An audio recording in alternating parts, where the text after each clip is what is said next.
Back to Cooking with Mallory.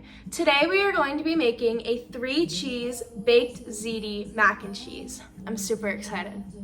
As always, the instructions and the ingredients will come up on the screen as I read them off, so make sure you turn up that Taylor Swift and listen in. It's time to get started. Let's get started with our pasta. You're gonna need the pasta, some salt, you're gonna need the water, you're gonna need a pot to boil it all together in. The next thing that you are gonna do is turn on the stove. Be careful, fire is hot. And now that the heat is on, you're gonna take your salt and open it to salt your water. This is very important when cooking pasta. Now we're gonna wait and let the water boil. We're gonna get started on our cheese sauce. I have 3 types of cheese that we're gonna be using: pepper jack cheese, sharp cheddar cheese, cream cheese. The first thing I'm gonna do is get 2 containers for our cheese to go into once it's shredded. Next, I'm gonna grab my cheese shredder. Then I'm going to cut open each of my cheeses. I'm gonna be shredding the entire block of pepper jack and half, so about right here, of the sharp cheddar. All right, guys, now that the water is boiling, you're gonna take your pasta, open up the box, and pour the whole thing inside. All right, now that our pasta is poured in, look on the box to see how long it'll take to make the perfect al dente. So I'm gonna interrupt my music to set a timer for 11 minutes. Now that our alarm has gone off, it means that our pasta is at the perfect temperature for what we need it for. So now you're gonna turn off the heat. Now that our pasta is off to the side, you're gonna grab a strainer. It's super important that you do this next step in the sink so that the water doesn't burn you or get on everything around you. So we're gonna take our pot of really hot water and pasta and pour it in here.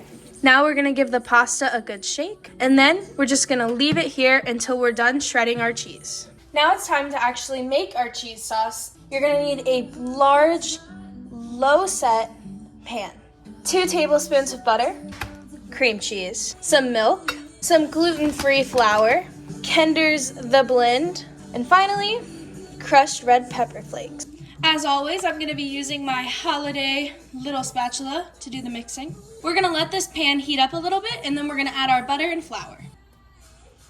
Now that they're both in the pan, we're just gonna stir it nice and slow until everything is combined. Now that the butter and the flour have combined and melted together, we are going to be adding a cup of milk. All right, it's time to add the cheese.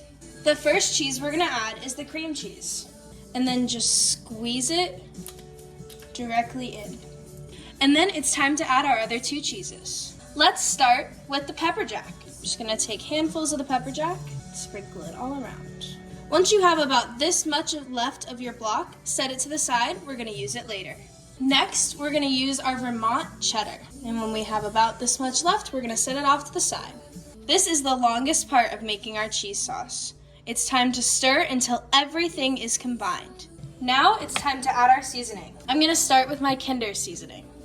Next, I'm gonna take my red crushed peppers and move my hand in a circle all the way around. Time to mix again. Now that our sauce is made, we're gonna turn the heat all the way down to low. Now we're gonna grab our pasta from the sink and slowly incorporate it all together. I'm gonna add it in slow amounts and fold it into the sauce.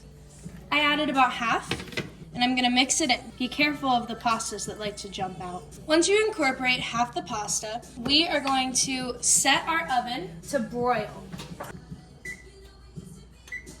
Now it's time to add the rest of our pasta. Now that our pasta and sauce are completely incorporated, let's move back over to the other side of the counter and get it ready to go in the oven. You're gonna need an oven-safe dish, your pasta, which I still have sitting over here, the 2 cheeses from earlier, and some gluten-free breadcrumbs. And we're gonna take our mac and cheese. Now that we have our pasta added in, we're gonna take our leftover pepper jack and our leftover Vermont cheddar cheese and sprinkle it over the top. You're gonna take your breadcrumbs, open them up, and sprinkle them all on top. Our pasta is ready to go in the oven. Now that our oven's ready and our pasta's ready, we're gonna open it up and carefully set this on the middle row.